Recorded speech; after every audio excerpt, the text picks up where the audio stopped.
사도신경으로 신앙 고백합니다. 나는 전능하신 아버지 하나님 천지의 창조주를 믿습니다. 나는 그의 유일하신 아들 우리 주 예수 그리스도를 믿습니다. 그는 성령으로 잉태되어 동정녀 마리아에게서 나시고 본디오 빌라도에게 고난을 받아 십자가에 못 박혀 죽으시고 장사된 지 사흘 만에 죽은 자 가운데서 다시 살아나셨으며 하늘에 오르시어 전능하신 아버지 하나님 우편에 앉아 계시다가 거기로부터 살아있는 자와 죽은 자를 심판하러 오십니다. 나는 성령을 믿으며 거룩한 공교회와 성도의 교제와 죄를 용서받는 것과 몸의 부활과 영생을 믿습니다. 아멘. 451장 찬송합니다.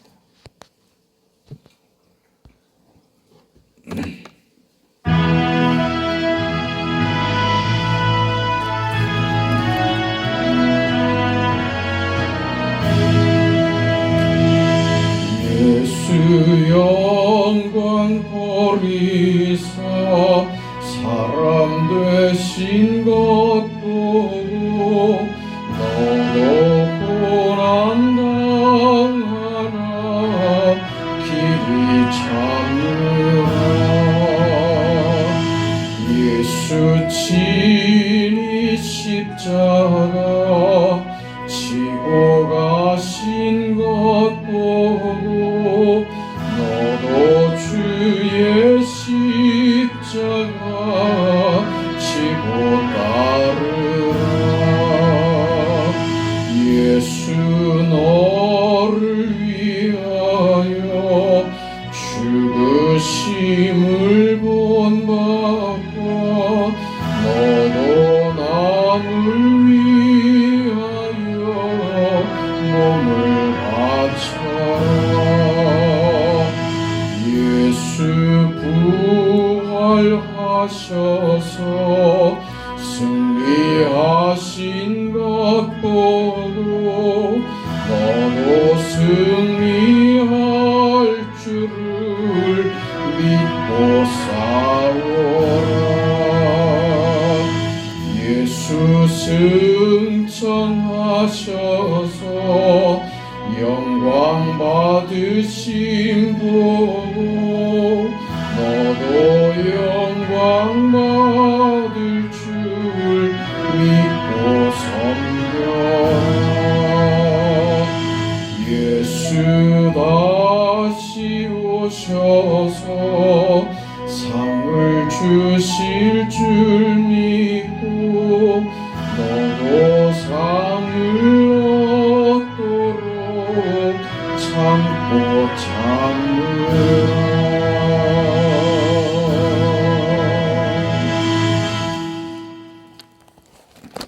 하나님의 말씀 사도행전 11장 15절에서 18절까지 말씀 사도행전 11장 15절에서 18절까지 말씀 하나님의 말씀을 우리 함께 읽습니다. 내가 말을 시작할 때에 성령이 그들에게 임하시기를 처음 우리에게 하신 것과 같이 하는지라 내가 주의 말씀에 요한은 물로 세례를 베풀었으나 너희는 성령으로 세례를 받으리라 하신 것이 생각나노라.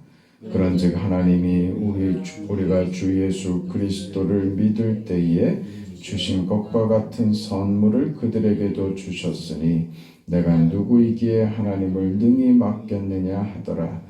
그들이 이 말을 듣고 잠잠하여 하나님께 영광을 돌려 이르되 그러면 하나님께서 이방인에게도 생명 없는 회개를 주셨도다 하니라. 아멘.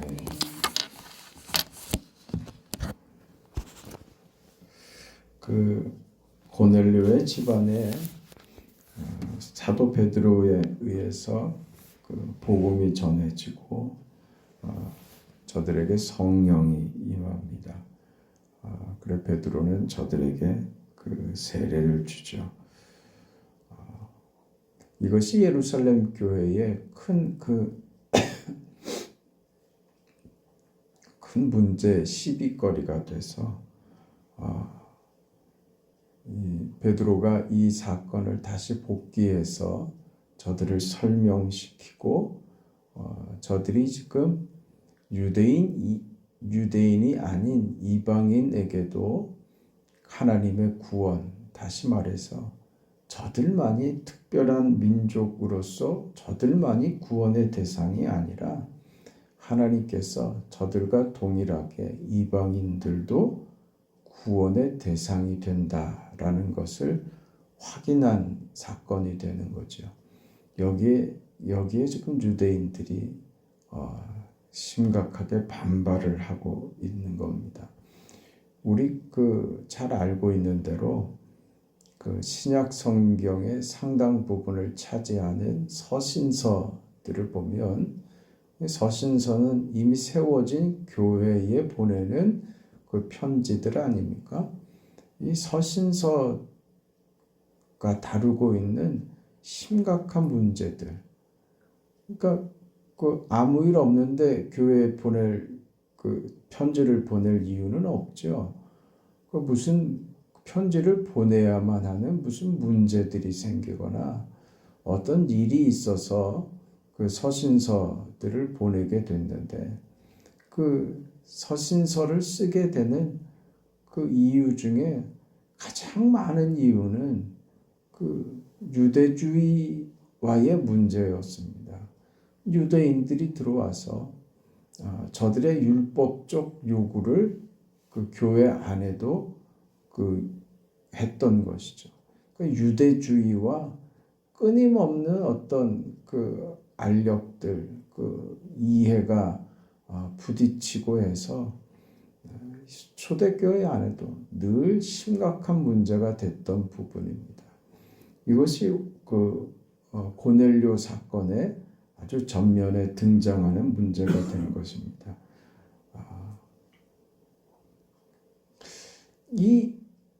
이렇게 고넬료에게 세례를 베풀었다. 고넬료를 다시 말하자면 뭐냐면 이방인을 우리 식구로 받았다 이 말입니다. 이방인이 우리 식구가 됐다. 그게 받아들일 수 없는 문제였던 것이죠. 우리 아는 대로 저들은 이방인들과 함께 식사하는 자리를 함께 하지 않습니다. 부정하다고 해서요. 근데 네가 가서 고넬료의 집에 가서 같이 식사하고 이건 밥 먹고 하는 것도 이게 우리가 볼 때는 기가 막힌 일인데 가서 복음을 전하고 세례를 베풀어서 우리와 한 가족이 되는 가족의 구성원으로 받아들였다 이겁니다. 네가 무슨 권리로 그런 일을 행했냐 이거죠. 우리한테 언제 동의를 받았냐? 이건 절대 있을 수 없는 일이다. 우리가 이렇게 왜 화를 내고 있는지 베드로 네 자신이 더 잘 알고 있지 않느냐? 그렇게 따져 물은 거예요. 그러니 베드로가 자신이 겪은 고넬료 사건의 전반에 대해서 자세하게 다시 이야기를 한 것이죠. 그리고 저들이 그렇게 화를 내고 불같이 성을 내던 저들이 결국은 무릎을 꿇는단 말이죠. 이 사실을 받아들이는 이 유대주의의 껍질에 갇혀 있는 자들이 무엇을 증거로 내밀자 저들이 항복하더냐? 오늘 그 얘기입니다. 그게 오늘 뭡니까? 이게 성령 세례라는 거예요. 성령 하나님께서 우리에게 그랬던 것처럼 저들에게도 동일하게 역사하시더라. 동일하게 성령이 임하시더라. 그 성령 세례를 저들이 받더라. 근데 내가 어떻게 거부하느냐? 하나님이 하시는 일인데. 그래서 내가 세례를 마땅히 저들에게 세례를 줬다. 이렇게 되는 것입니다. 도대체 성령 세례라는 것이 뭐길래 이렇게 강경하게 반대하던 초대교회의 유대인들을 잠잠하게 할 수 있었느냐? 그 이야기죠. 오늘 본문 16절에 내가 주의 말씀에 요한은 물로 세례를 주었으나 너희는 성령으로 세례를 받으리라 하신 것이 생각났다 그랬죠. 성령으로 세례를, 내가 주는 건 물 세례지만, 물로 세례를 주는 것이지만, 내가 확인한 것은 뭐였다고요? 하나님이 저들에게 성령 세례를 주시더라. 그걸 내가 확인했다. 이런 얘기입니다. 여기에 저들이 그 강경하던 태도를 꺾은 거죠. 항복한 거죠. 그렇다면 더 이상 할 말이 없어진 겁니다. 뭘로 확인했다고요? 하나님이 확인하셨다 이 말. 성령 세례란 무엇이냐? 하나님이 확인하신 작업입니다. 하나님이 확인하신 표가 성령 세례다 이겁니다. 사도행전 1장에 기록이 되어 있는데 예수님께서 부활하시고 승천하시기 전에 제자들에게 이렇게 말씀하시죠. 너희는 예루살렘을 떠나지 말고 아버지께서 약속하신 것을 기다리라. 그렇게 말씀하시면서 요한은 물로 세례를 주었으나 너희는 몇 날이 못되어 성령으로 세례를 받으리라. 그러니까 저들이 받은 게 성령 세례란 말입니다. 그러니까 우리가 예수께서 우리에게 약속하신 대로, 우리 선생님이 우리에게 약속하신 대로 그 성령 세례를 우리가 받았는데 이것이 우리에게만 국한된 것이 아니라 저 이방인 가족에게도 동일한 성령 세례가 임하더라. 그게 베드로의 주장이에요. 여기서 모두가 다 입을 다물게 된 것이라는 겁니다. 예수님께서 약속하신 이 성령 세례는 사실은 예수님이 말씀하시기 전에 그 말을 먼저 한 사람이 있습니다. 그게 세례 요한이죠. 마태복음 3장 11절에 가면 세례 요한이 이런 말을 합니다. 나는 너희로 회개케 하기 위하여 물로 세례를 주거니와 내 뒤에 오시는 이는 나보다 능력이 많으시니 나는 그의 신을 들기도 감당치 못하겠노라. 그는 성령과 불로 너희에게 세례를 주실 것이요. 이렇게 얘기합니다. 이 내용이 지금 예수님께서 다시 확인해 주시고 오순절에 제자들이 그 성령 세례를 경험하고 이방인이었던 고넬료 가정에도 이 성령 세례가 경험된 것입니다.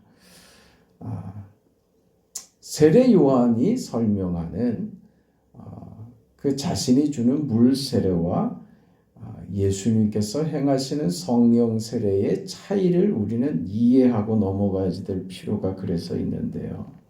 나는 물로 세례를 주지만 예수님은 성령과 불로 세례를 주실 것이다. 나는 물로 세례를 준다는 말은 무슨 말이냐면 세례 요한은 유대인들에게 광야에서 뭐라고 했습니까? 회개하고 성령을 받으라. 세례를 받으라. 회개를 요구했어요. 그러니까 이 세례는 다시 말해서 회개의 세례입니다. 그러니까 세례 요한이 세례를 행했던 그 중요한 이유는 뭐냐면 너희는 죄인이다라는 선포였어요. 너희가 유대인이라고 너희는 특별한 줄 아느냐? 우리가 유대인 된 것이 유대인이기 때문에 무조건 구원받는 것으로 아느냐?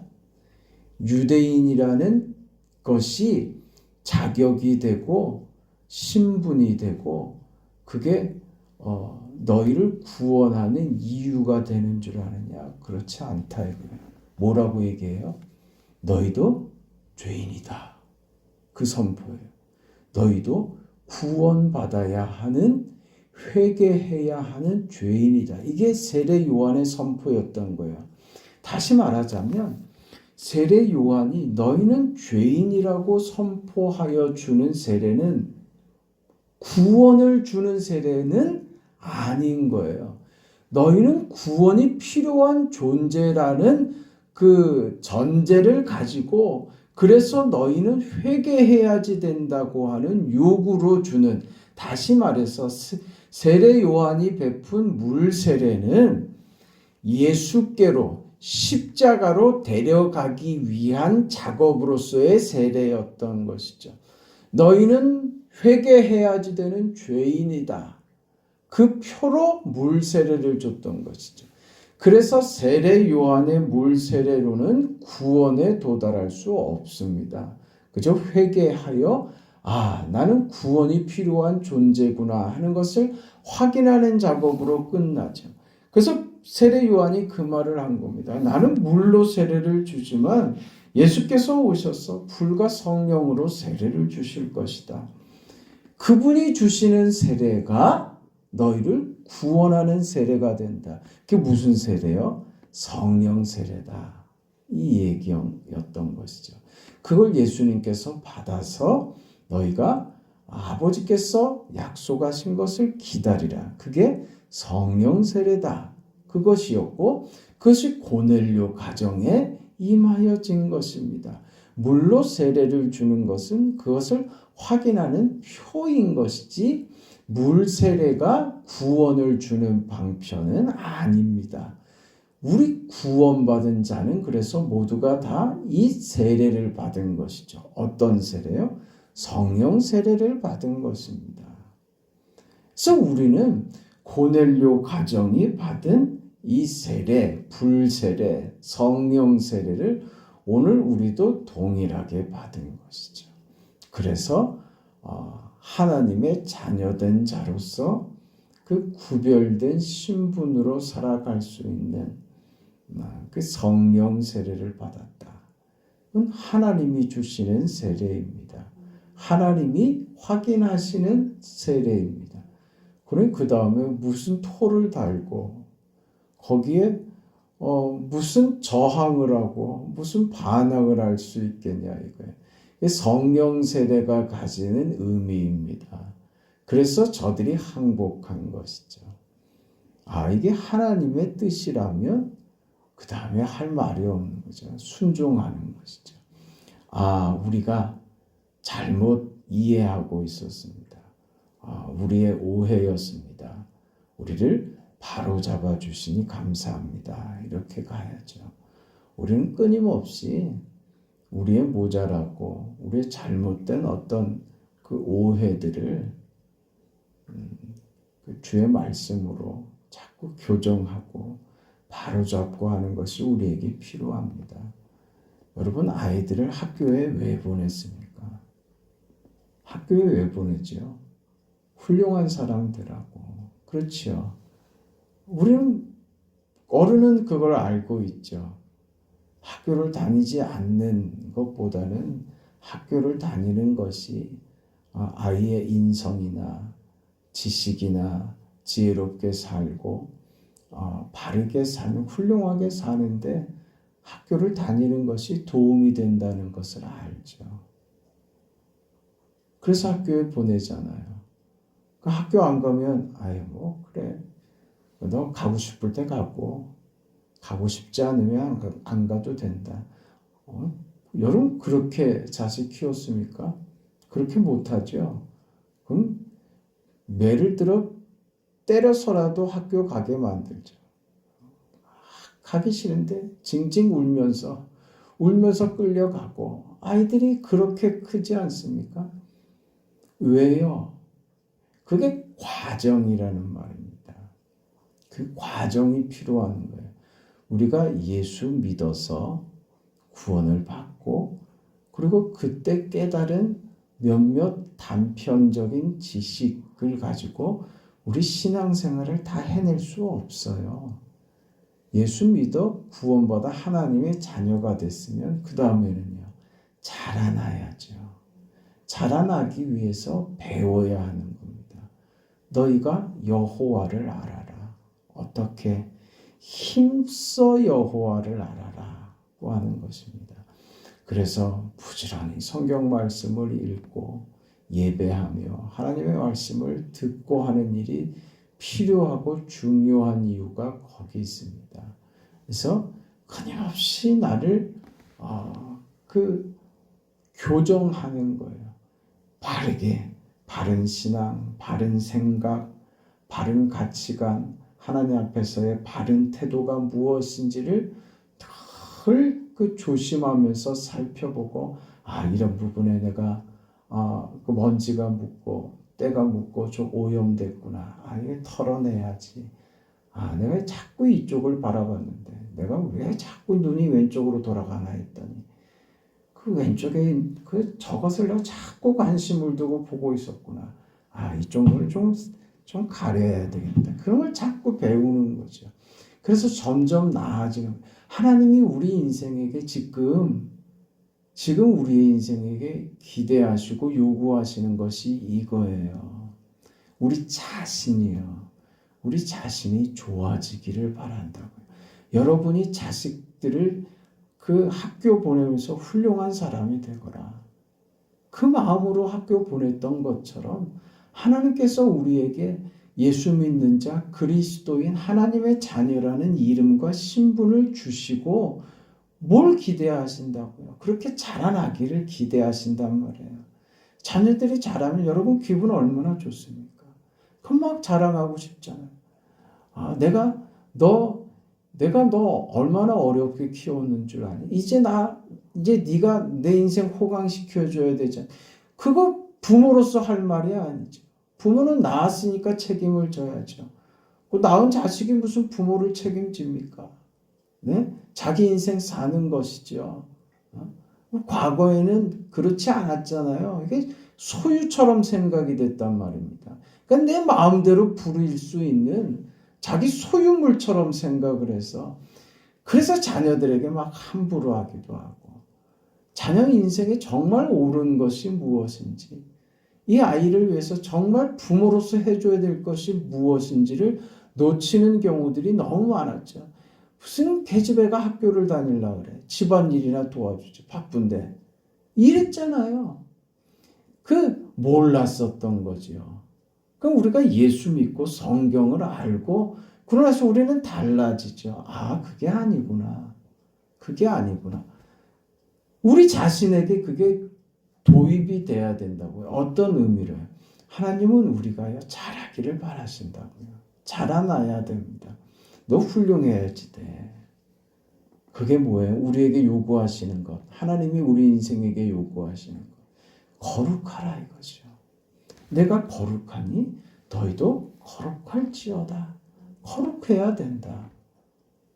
근데 그 하나님이 우리에게 기대하고 요구하시는 것에는 관심이 없고 세상살이에만 눈이 꽂혀가지고, 하나님 이거 잘 안 되는데 이거 좀 도와주세요. 왜 자꾸 안 도와주세요? 내 하나님 가지고 내 주일마다 예배 드리잖아요. 네? 예배 드릴 때마다 내 헌금하잖아요. 11조도 하고 그러잖아요. 근데 하나님 왜 내가 세상 사는데 왜 내 인생을 왜 안 도와주세요?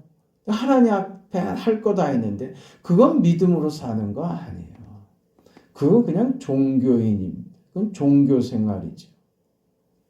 그걸 우리가 이해해야지 돼요.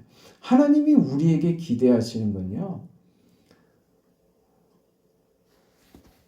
제사를 원하는 게 아니고 나는 너희의 마음을 받고 싶다 그러시잖아요. 우리의 마음, 우리의 진심을 받으시려고 하는 거예요. 그걸 기대하시는 거예요. 우리 어떤 종교 행위로 스스로 만족하고 그건 구원받은 것하고 전혀 아무 상관없습니다. 근데 왜 하나님의 자녀된 우리가 그 껍데기를 가지고, 그 껍질을 가지고 그걸 자랑으로 삼고 거기에 흔들리고 휘둘리고 그런 인생을 사냐 이거죠. 사람 때문에 신앙이 왔다리 갔다리 하고, 네? 하나님 앞에 자기 인생을 볼 줄 모르고 그저 자기 세상 살면서 부딪히는 일에만 관심이 있고, 하나님이 보이질 않으면 다 답답하고 어둡고 이건 도대체 뭐가 뭔지 하는 인생을 사는 것뿐이에요.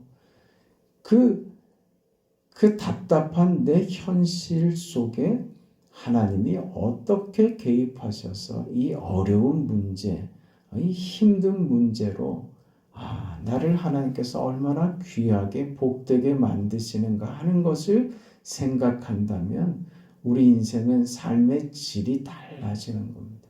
그 내용이 전혀 달라지는 인생을 사는 것이죠. 이것이 우리가 하나님 앞에 서 있는 인생으로서의 모습이에요. 하나님 오늘도 섭니다. 여전히 힘이 듭니다. 그런데 하나님께서 이 힘든 내 인생과 내 일상과 내 현실을 하나님께서 무의미하게 버리는 것으로 소모되는 것으로가 아닌 이것으로 오늘 나를 귀하게 빚어주시는 주님의 도구가 될 줄로 믿습니다. 저를 아름답게 빚어주세요. 이것으로 죄짓거나 그 못난 모습으로 가지 않게 해주세요. 오히려 하나님께 감사할 수 있고 하나님의 은혜를 경험할 수 있고 그런 나의 삶이 되게 해주세요. 그런 인생 사는 거죠. 성령 세례 받은 사람입니다. 오늘 우리는 그 인생을 삽니다.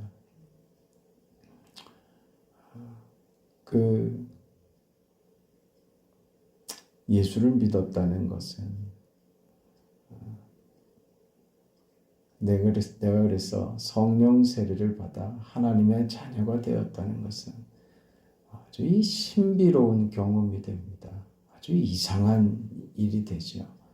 그게 뭐냐면 성령 세례를 받았다는 것은 오늘 우리는 일반적으로 성령 세례하면 어떤 개념이 먼저 생기냐면 무슨 충만함, 어떤 뜨거움, 초현실적인 어떤 특별한 경험, 이걸 성령 세례라고 생각하는데 어떤 경우에 하나님께서 그 성령 세례의 경험을 그렇게 주실 수 있습니다. 그렇게도 하십니다. 그러나 그 성령 세례의 본질은 어디 있냐면 그 성령이 우리 안에 이제 들어오셔서 우리 안에 자리를 잡으시고 그 다음에 우리를 옮기시는 거예요. 우리 자리가 옮겨진다고요.